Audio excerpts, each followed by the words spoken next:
Bonsoir tout le monde, c'est Suspiria, et en cette douce soirée, nous allons parler d'un film cauchemardesque. Excellent. Bref, on va évidemment s'intéresser aux Griffes de la Nuit de Wes Craven, qu'il puisse reposer en paix.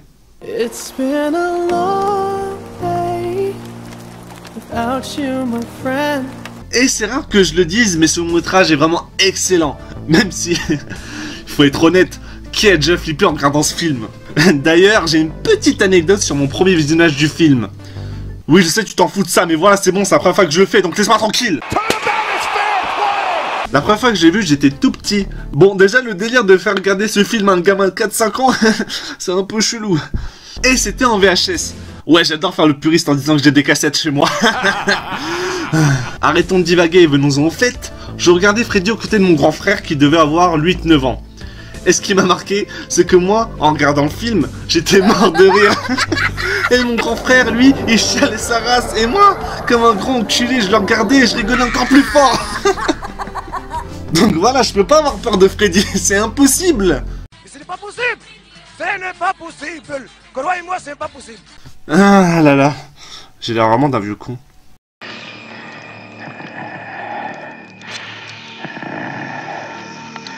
Il est en train de se faire sucer ou c'est comment là? Hey, stop! Why? Ok, c'était facile et très déplacé pour un début de review, mais voilà, vous me connaissez quoi. Reprenons. Voici la première victime, le premier personnage qui s'appelle Tina, et comme vous le voyez, elle est persécutée dans ses rêves par Freddy.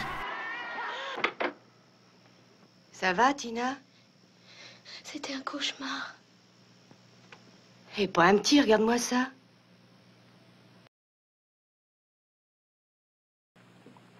Tu devrais te tailler les ongles. Ou alors plus faire de cauchemars.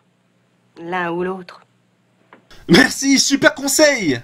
Le lendemain matin, on retrouve Tina qui a parlé de son cauchemar à son groupe de potes. Et oui, c'est bien Johnny Depp avec 15 grammes de drogue et d'alcool en moins. Et moi, ce matin, je me suis réveillé en bandant pour toi. Et ton nom était gravé sur ma queue. Ah oui, eh bien Tina, je te rappelle que c'est un mot de 4 lettres et sur ton machin, il n'y a pas assez de place. Micro-pénis. Tina n'étant pas très sereine, va inviter Glenn et Nancy à dormir chez elle. Mais il y aura un petit moment de malaise durant cette soirée. C'est les mecs qui déconnent avec des bagnoles dans la rue. Tiens, je viens de voir un accident, il faut que j'aille voir.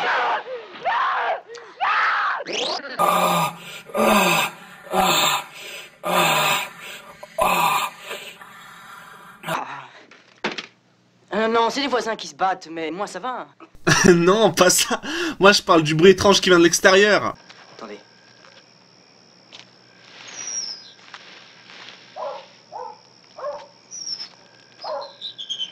Si je te mets la main dessus, je te casse la gueule.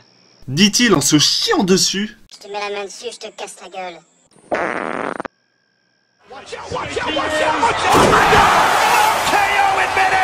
Eh non, c'est pas Freddy, mais ce bon vieux Rod. Et il va pas parler chinois, pour lui son remède contre les angoisses, c'est la baise, et voilà. Écoute, c'est pas le moment. Mais putain, avec toi c'est jamais le moment. J'ai les couilles pleines.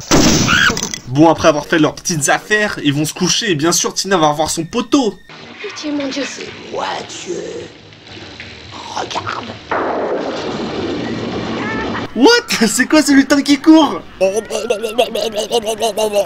Regarde ceci.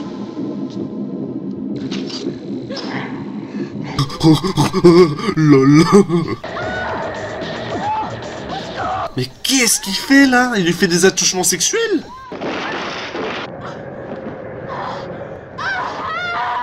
Ah bah ça s'appelle la faire grimper au rideau. Excusez-moi pour cette blague nulle. Pour me faire pardonner, voici une blague de qualité. Les médecins peuvent deviner une maladie à l'odeur. Ok. Enfin, perso, je suis pas tout bib et je peux très bien te dire que si t'as le cancer, ça sent le sapin, hein. Bon, Tina est morte et Rod décide de se tirer.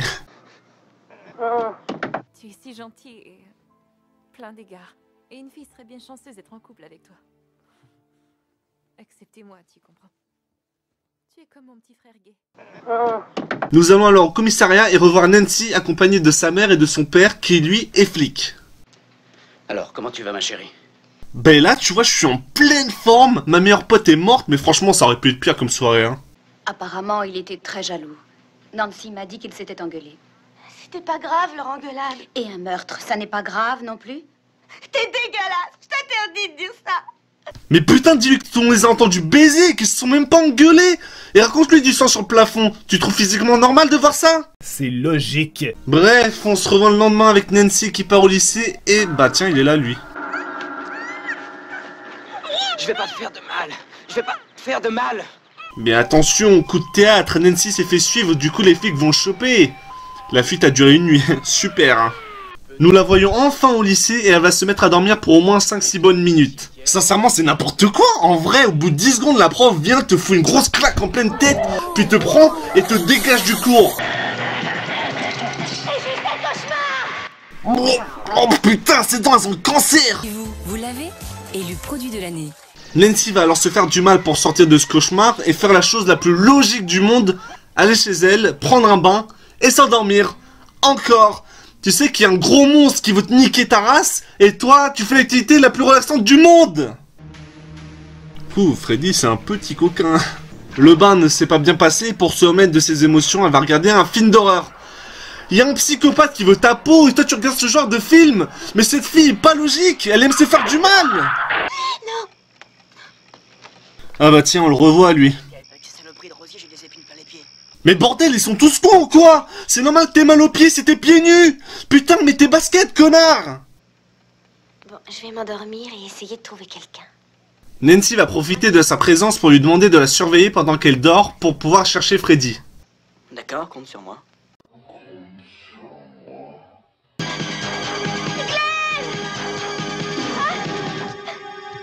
Merci, Glenn. Ce n'est qu'un rêve, ce n'est pas vrai. Ce n'est qu'un rêve, ce n'est pas vrai. Ce n'est qu'un... La réalité dans ta face.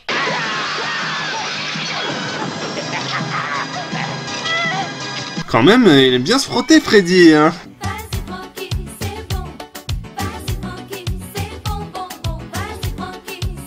Après cette expérience, Rod va se faire buter, il va y avoir son enterrement et la mère de Nancy va l'emmener à l'hôpital pour étudier son sommeil. Elle dort ou elle est réveillée? Je n'ai jamais vu de poussée aussi forte. Où en est-elle?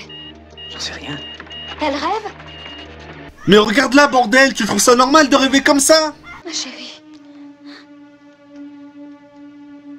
Ce n'est rien, là.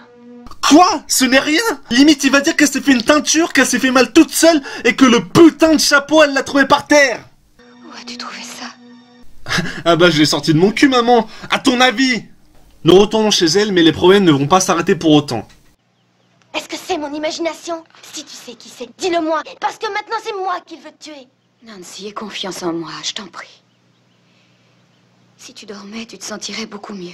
Non mais la mère, elle a pas vu comment elle dormait et les conséquences lorsqu'elle dort. Mais bordel, fais-toi soigner ou va voir un ophtalmo. En plus, elle a mis des barreaux aux fenêtres. Freddy, bordel, j'en peux plus là. Va dans ses rêves et défonce-la. De quoi on doit avoir peur? Pas de quoi, de qui? Viens à la cave avec moi, je vais te raconter. Père Castor, raconte-nous une histoire. Père Castor, raconte-nous deux histoires. Père Castor. Bon, la mère va pour une fois être utile et raconter l'histoire de Freddy. Pour faire court, c'est un tueur de gosses et les parents, pour mettre un terme à son massacre, vont aller le brûler vif. Ouais, on n'est jamais mieux servi que par soi-même. Ouais, j'ai aussi gardé un petit souvenir. C'était vraiment une putain de soirée.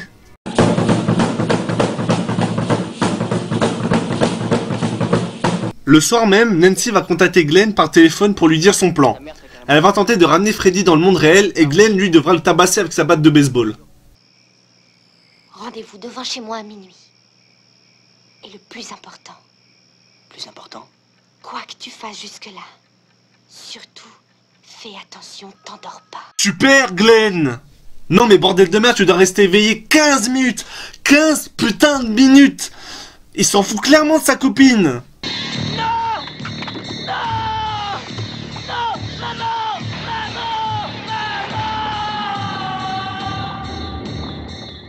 Quant à la chiasse! Le caca, c'est délicieux. Viens me donner un coup de main. C'est pas un brancard qu'il faut, c'est une éponge. Ouais, faut le ramasser à la petite cuillère. Excusez-moi pour cette blague nulle. Pour me faire pardonner, voici une blague de qualité. Il a pris genre 106 piqûres, il y en avait partout et il a failli die. Parce qu'en gros, quand t'es un gamin et que tu prends 106 piqûres d'abeilles, Bah t'aimes plus le miel, Pops. On va passer à la chronique suivante. Nancy va alors mettre son père dans le coup, même s'il en a strictement rien à foutre, et va mettre des pièges dans la maison. Ouais, ça fait très maman, j'ai raté l'avion.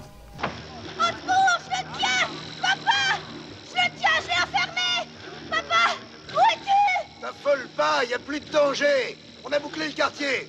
Appelez mon père, espèce de connard! Dépêche-toi! Il est là, je l'ai posé! Au secours! Ah! Viens vite, papa! Vite! Ferait mieux de prévenir l'inspecteur. Non, sans déconner. Sinon Freddy va se faire démonter la gueule durant toute la séquence jusqu'à se prendre un dernier piège dans la cave. Je vais te faire jouir, moi, tu vas voir. Quoi? Qu'est-ce qu'il a dit? Je vais te faire jouir, moi, tu vas voir. Ici!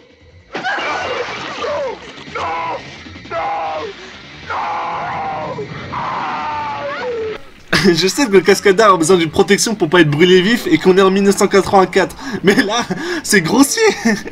On dirait un petit gros qui arrive pas à monter les escaliers.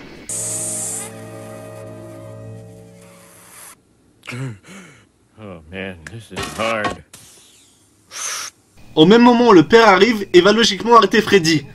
Il a réussi à faire le tour, sachant que la porte d'entrée donne directement sur la porte de la cave, sans se faire cramer. Excusez-moi pour cette blague nulle. Pour me faire pardonner, voici une blague de qualité. Best Life Song, nique ta putain de mère. Voilà tout ce que j'ai à te dire, frérot. C'est vraiment si je te croise, gros, la vie de ma mère, écoute-moi bien. Écoute-moi bien si je te croise, tu vas voir qu'est-ce que c'est d'aller de la fin dans la virelle. Voilà, voilà, gros. Là, j'ai vraiment pas envie de rigoler, en fait. Il monte et Freddy viole la mère. Ok. Non mais sérieux, ce film me fatigue vraiment. Il me gave là. Ouf que c'est la fin. Tu n'es rien. Tu n'existes pas.